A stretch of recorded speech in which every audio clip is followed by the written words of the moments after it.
today we're so excited. Dr. Maureen Whelihan have so much to talk about in our second episode of Senior Care Made Simple, all about senior sex. Stick around, you're not going to believe this story. It's hysterical. Welcome to Senior Care Made Simple, an elder care podcast, your guide to navigating home health care with confidence. Hosted by Andrea Albertini, founder and CEO of Horizon Care Services, an industry leader in private duty home care in South Florida. To learn more, visit horizoncareservices.com. A lot of women are using testosterone to amp up their libido a little bit. So that's probably the hottest thing out there right now in women of all ages is give me some of that testosterone, and it makes them frisky. Yeah, but what about the hair? You start growing hair or anything like that?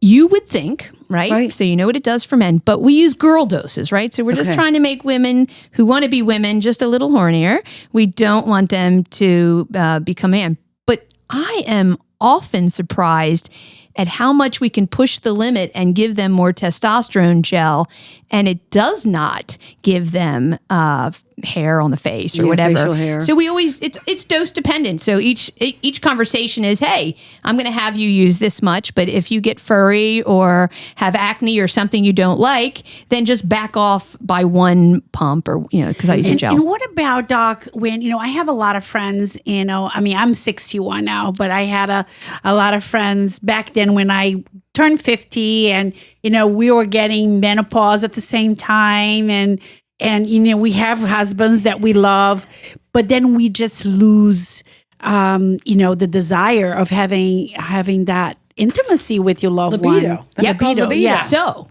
that there's a biological reason for that. So there in our brain. So our brain has neurotransmitters. Our sex center is in the brain.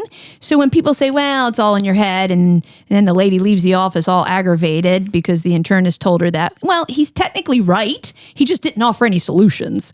So the sex center is a mixed match of neurotransmitters, which are our norepinephrine and things that get us excited and do drunk dialing and that kind of stuff, and estrogen and testosterone. So our hormones and our neurotransmitters interact to give us a satisfying sexual encounter. When you go through menopause, you lose all of your estrogen, all of your progesterone, and 50% of your testosterone. So no wonder you feel like a barren desert at the end of that. And neutral. Women become sexually neutral. Yes. So neutral says, I could take it or leave it. Exactly. Yeah. Because the majority of those women say, oh God, he's been begging me. So finally I just decided to take one for the team. And when I did that, I don't know why I bitch about this all the time because I really like it. So it's that desire to get going. It's just like, I got to shave. I got to take a shower. I'll pass. And the men are like, what? How can you not like this? It's just so wonderful. And your nipples are hard, which means you want me. No, it's cold in here. I'm tired. So what men see and women feel are two different things. So the reason that's happening is because of the loss of our hormones. So there's data that says, for women who just by giving them a little bit of estrogen and progesterone, if you have a uterus, 50% will need nothing else to stimulate their libido. So when I initiate hormone therapy, I say, let's come back in 3 months and we're going to visit again. And at that visit, we've abolished hot flashes. The vagina's good. It's stretchy. It's ready to go. You got the coconut oil slapped on there if you need it. And then is your libido still there? And if the libido's not there yet, then you can add some testosterone. We call that off-label because there's no FDA-approved product for us. But there have been studies, nice 5-year safety and efficacy studies by Susan Davis in Australia. And so we can use it with safety and confidence. And I've been prescribing patients testosterone. And so you can do it without growing fur and acne.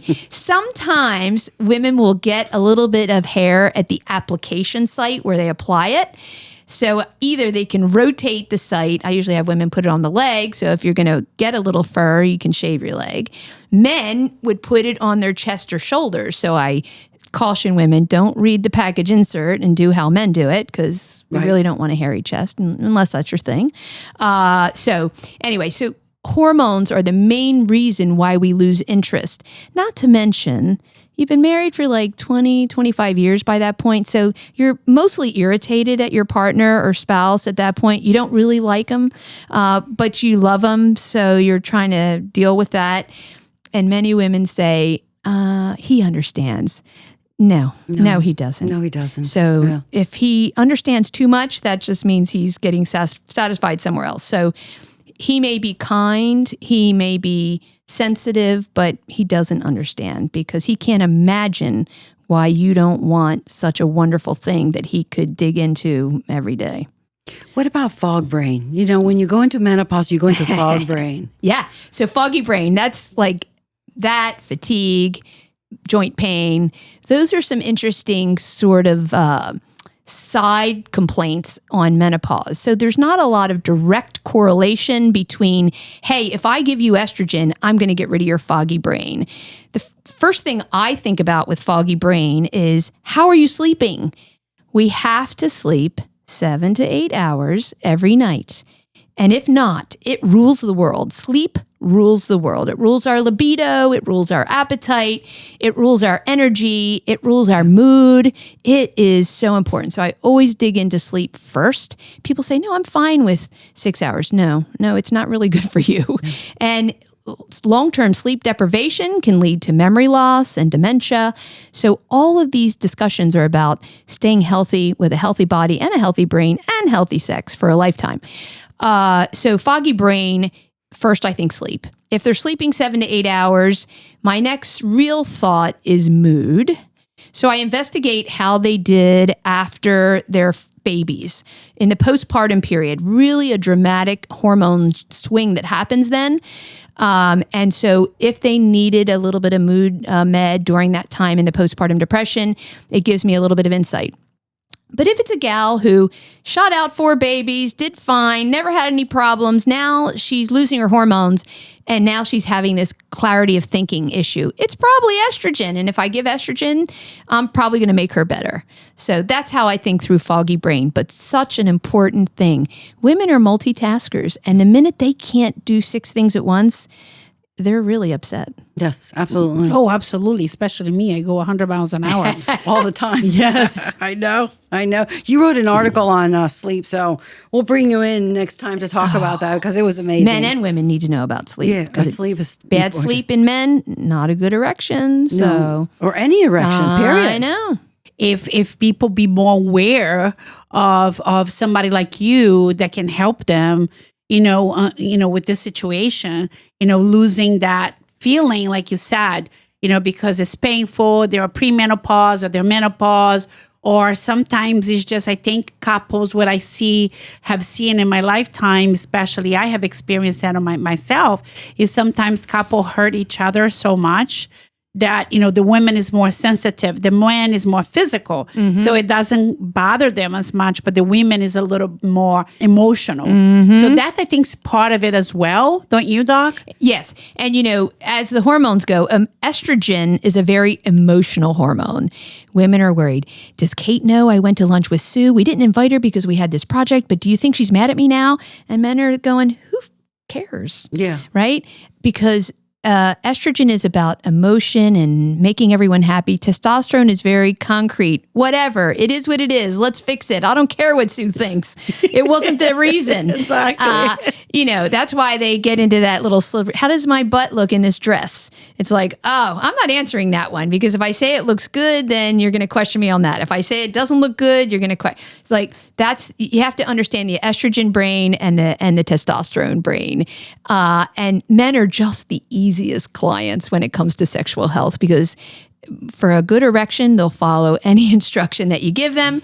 And they don't get emotional about the conversation. They just go, okay, This is what it is. All right, let's solve it. Women want to dance around it. Well, I was mad at him this week because he threw his underwear on the floor by the basket instead of putting it in the hamper. Stuff like that. It's like, we got to get over that. Exactly. No, that's awesome. This is wonderful. So I'm ready to call you. Are you taking new patients? Of course, my waiting list is about 3 months right now. I think I'm booking into early March. When somebody is looking for a provider, let's assume they're not in this area, for the sexual health specific stuff, I mentioned earlier in the program, ISWISH, the International Society for the Study of Women's Sexual Health. So that's ISSWSH.org. So I'm used to writing it and not saying it on a mic. Ishwish.org, and then you can find a provider on the main page, and it will list in your city or state who is a sexual health expert, and many of them also do hormones. So that's sort of a double whammy. Another one is menopause.org. Menopause.org is the Menopause Society website, and that's all of your menopause practitioners who know this data that we're talking about today and will fully understand who can go on hormones and what hormones they have based on their complaint. And some of them know some sexual health stuff too. So if it's all sexual health, ishwish.org. If it's hormones more than sexual health, there's a lot of crossover on both platforms.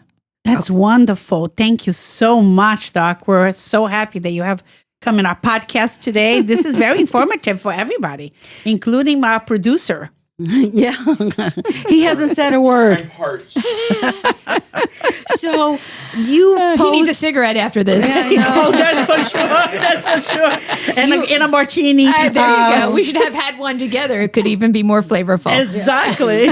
You have a newsletter? No real newsletter. On my website, there's some videos. I have they're sort of old YouTubes, but they're Sex Clinic Doctor. SEX Clinic, CLINIC, Dr. DOCTOR. If you go on YouTube for Sex Clinic Doctor, some of them are 15 years old, but sex doesn't change that much. Right. So there's some good ideas for specific problems, so they can start getting some ideas, and then they can write in and tell you what they want to hear about. There you go. Because I read your articles on LinkedIn. Yeah, LinkedIn. I try and post them there, and then I usually repost those on Facebook. Because people want to know this stuff. Yes. I usually watch the analytics and see, what's important. Mm-hmm. Obviously anything that's sex gets a lot of attention. Absolutely. And then, there's a series of, I'll call lurkers, and the lurkers make sure that they have all their privacy screens on, and then they read. A lot of times when I write stuff about male function, and I always try and put a really funny title to it, so that it diffuses the situation and doesn't make somebody feel like they're broken, especially with premature ejaculation or delayed ejaculation. Trying to put some humor behind it, because this is stuff that if you just talk about it, has a solution. Oh, absolutely, which is wonderful. So there's a quote on one of your articles, and I'm a golfer, and it says here, sex and golf are two things you can enjoy even if you're not good at them. That's Kevin Costner. Yeah. Loved it. I loved it. I used to have one on my slide deck for my presentations when I would go to some of the different clubs and hospitals, and it was a Barbara Bush comment about oral sex, and said Clinton lied. Clinton led. A man might forget where he parks or where he lives, but he never forgets oral sex. Yes, no matter how bad it was. No matter how bad it is. So that was Barbara Bush. That was Barbara Bush, probably back in the Monica Lewinsky days. Yes. But when I read that, I see her sitting there so poised in her nicely done hair from the hair salon, and here she is talking about oral sex. Well, I was doing this giant breast cancer symposia down in Memorial, down in Broward, and the team that invited me to speak was censoring me. I mean, that was like one of my opening slides, because I wanted to make everybody laugh so that they would relax that I was going to talk about sex and be funny. And they tried to get me to remove the slide.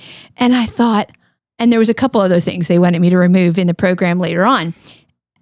And I was like, but this is my thing, you know? So I called up my mentor and I'm like, can they do this? And he said, no, they can't. And he goes, but you might not ever get invited back if you proceed. And I was like, well, I don't care about that. They're the ones missing out if they don't have me back. Exactly. And so I thought, I felt so thrown off of my program because this is just how I loosen up the audience. And so here all these people were sitting behind me, and I got up and started, and I thought, screw it, I'm going to do it. And I just rolled it out, and the audience roared. They were laughing, and I thought, okay, thank goodness. And I went through my whole program. And at the end, these young women, these were young women physicians, came up and said, I'm sorry that we asked you to remove those. Clearly, we're more inhibited than our patients. I love it. And I said, that's true. Yeah, get a life. Wow. So anyway, Okay, I want to end it with this one.